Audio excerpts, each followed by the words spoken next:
விலகத்தான் நினைக்கிறேன், விலங்குதான் போட்டியே.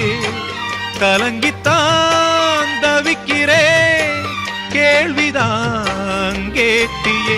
துன்பம் என்னென்ன வந்தா என்ன, சோகம் என் வீட்டை சூழ்ந்தா என்ன, உன்னோட ஆசைய நிறைவேத்தி காட்டுவேன். சொந்த சுமைய தூக்கி தூக்கி சோர்ந்து போனே, வந்த சுமைய தாங்கி தாங்கி சோகமானே.